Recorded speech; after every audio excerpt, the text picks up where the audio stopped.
was, how did those Palestinians become refugees in 1948?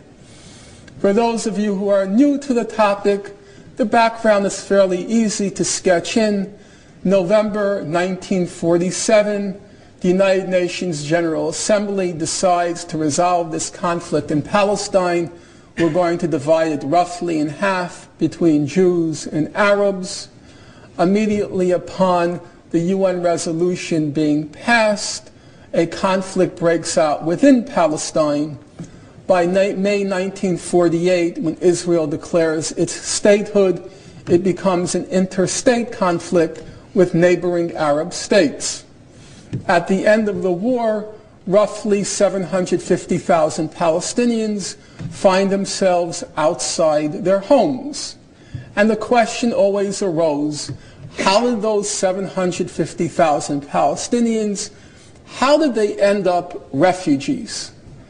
And the standard argument that Israel put forth, and as I said, was probably widely believed up until roughly the late 1980s, the argument was that the Arab armies stood poised on the border of Palestine, ready to invade, transmitted these radio messages, broadcasts to the Palestinians in Palestine to leave their homes, clear the field for the invading Arab armies, and after they successfully threw the Jews into the sea, then the Palestinians would be able to return to their homes.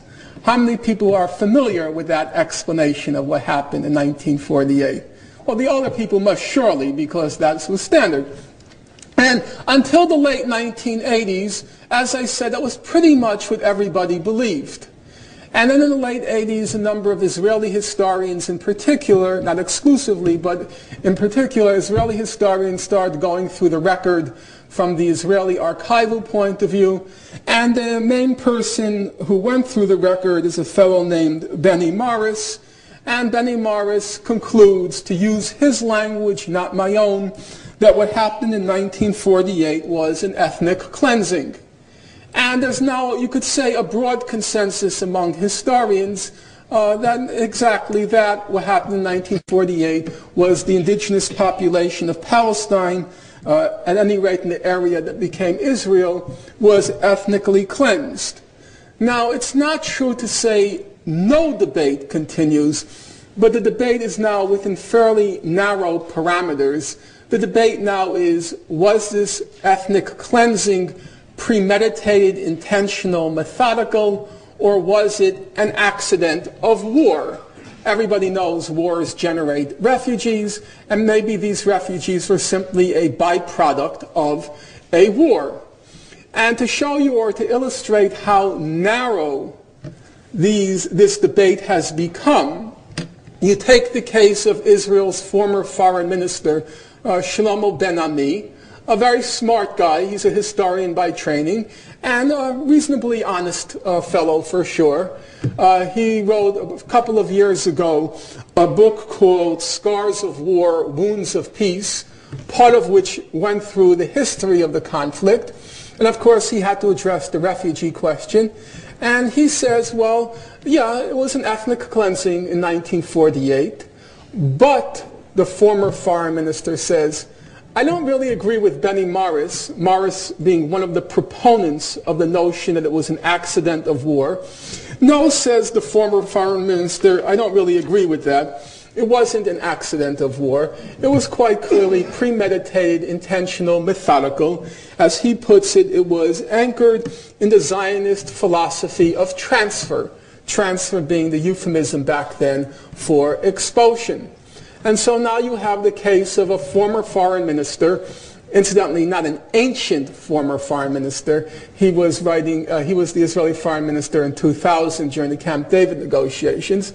Even a former foreign minister and trained historian acknowledges it was not just an ethnic cleansing, but it was a premeditated ethnic cleansing anchored in the Zionist philosophy of transfer.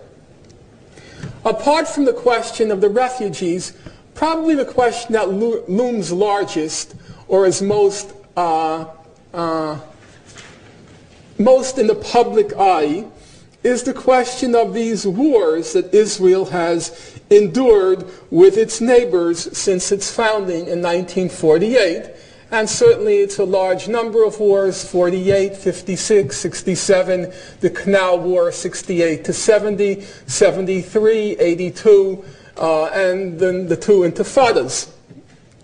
And the conventional wisdom is, as Israelis like to say, with the possible exception of the 1982 war, the war in Lebanon, these were all wars of no choice wars. But that's not really what the record any longer shows. You take the case of a very excellent book. I highly recommend it. I certainly put it above my own, by Ze'ev Maoz. It's called Defending the Holy Land. Maoz is the former director of Israel's Jaffe Center for Strategic Studies at Tel Aviv University. He's a very smart guy, and obviously he held a prestigious position. That's their Israel's most distinguished Center for Strategic Studies. And he's written a very fat book. It's probably around 800 pages. It's interesting, not in any way to denigrate the book. I think the book is an excellent book. But just to put it in perspective, the book is mostly a synthesis of what all other scholars have written on the topic. It's mostly a synthesis of what you call, in scholarly language, of the monographic literature. He takes it all and tries to figure out, okay, what does it all show?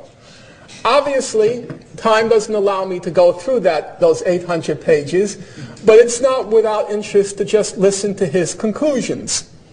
So he says, or concludes, Israel's war experience is a story of folly, recklessness, and self-made traps.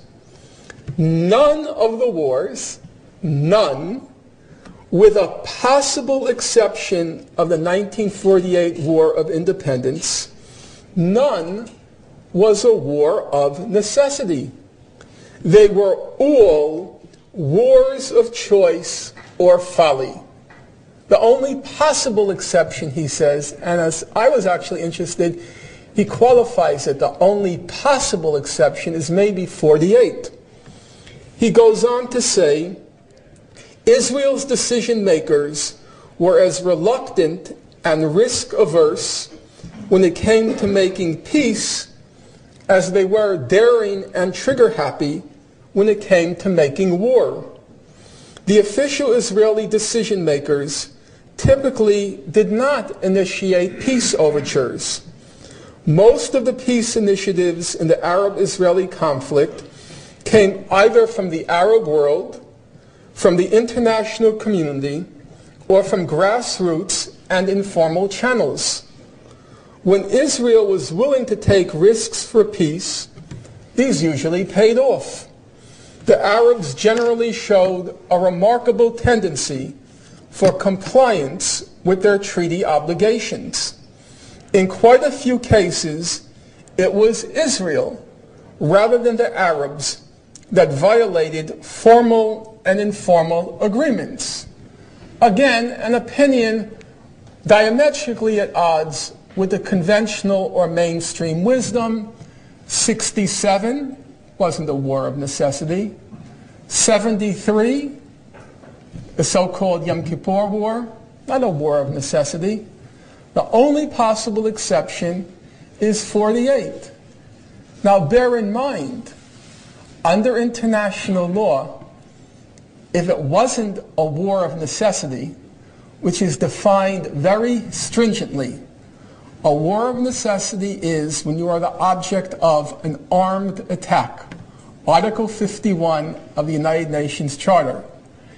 In any other case, it's a war of aggression. And even Mr. Maoz is clear in that. He says a war of choice is just a euphemism for a war of aggression. All of the wars, with the possible exception of 48, says Mr. Maoz, were effectively wars of aggression by Israel. Well, what about the present?